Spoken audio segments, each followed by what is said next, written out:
Hello and welcome to my multimodal narrative presentation.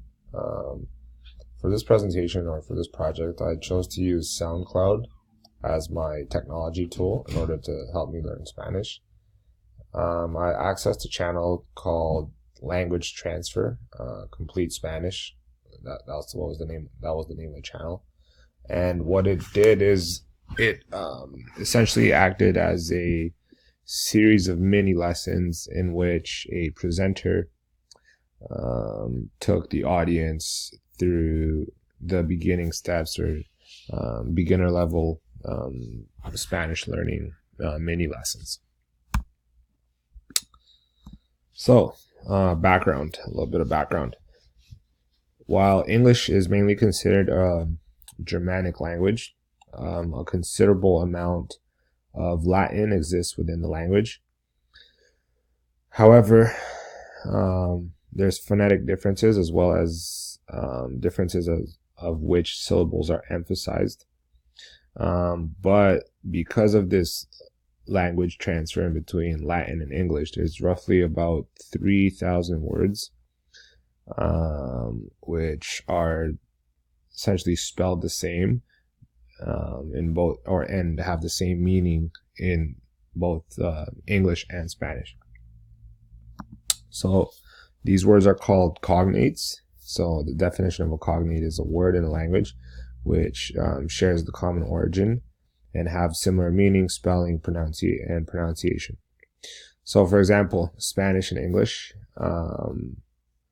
normal would be in Spanish and normal would be in, normal would be in English and normal would be in Spanish. Important versus important, and legal and legal. So both of these, the background and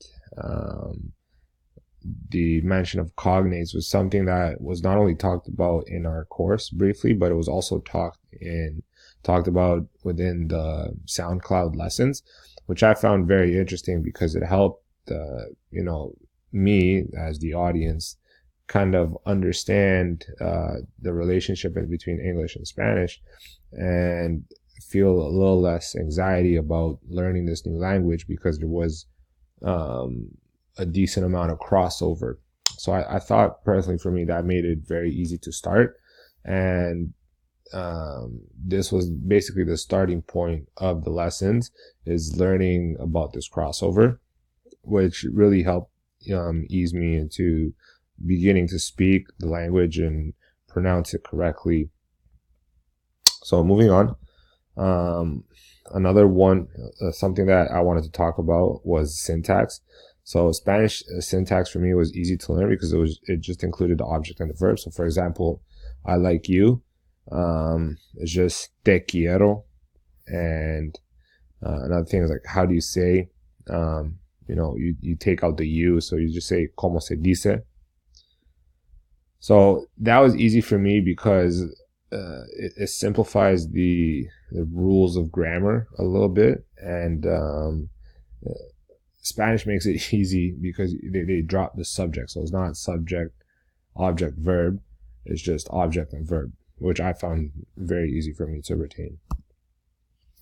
So some of the learning highlights and the strengths of the application. So what I liked about it in one of the first few lessons is that the presenter or the author of this channel discuss how adding an A or an E to many words in English, which end in ANT or ENT, can turn them into Spanish. For example, as I was saying earlier, important, you add an E and it becomes importante. Vacant equals vacante. Urgent equals urgente. That was another mini lesson, how the pronunciation of the G. So in Spanish, they don't say G, they say G. So for example, Argentina is Argentina. Urgent is urgente. Another thing that I found very interesting which was a part of the lessons, was that when a word ends with ELLY, in Spanish you add the suffix MENT. So when a word has this in English has the suffix ELLY, in Spanish it has the suffix MENT. So for example, personally becomes personalmente, legally, legalmente, illegally, illegalmente. So these little rules at the beginning made it really easy for me to grasp the concept of Spanish, kind of like the bare bones, and it made me a lot more comfortable moving forward with my pronunciation. Another strength of the app is that it focused a lot on both expressive and receptive language skills, i.e. speaking and listening. However, as we will see, some of the weaknesses, so it did not include reading or writing practice and instruction. One of the points that we were talking about in this semester is that when learning a new language, reading is very important to the learning process. And because due to the nature of SoundCloud, it's just a listening service. Essentially, what the way that the lessons worked was that you would listen to the author speak, and then you would try to imitate those words. And obviously he taught some concepts and some background as well, which made it very easy, but there was no reading or writing pieces to this web platform. So my successes and my proficiency, a little bit of background on me. I speak Romanian, which is a Romance language. So this enabled me to make connections to Spanish with more ease. Researchers or scholars refer to this as metalinguistic knowledge, and it aids when learning additional languages. And I found that to be very true, especially because there's a lot of overlap in between the Latin and Romanian, the Latin and Spanish, as well as some of the Latin and English. Additionally, I do have a Latin. I'm interested in the Latin and South American culture, so this increases my motivation for learning the language, which is a predictor for success in language learning and retainment as well. So some of my next steps for me personally, I want to be able to become more proficient in reading and writing, something that I wasn't afforded when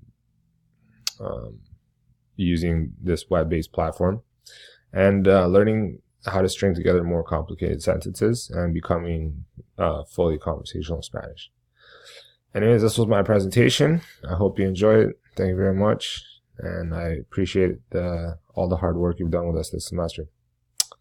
Take care.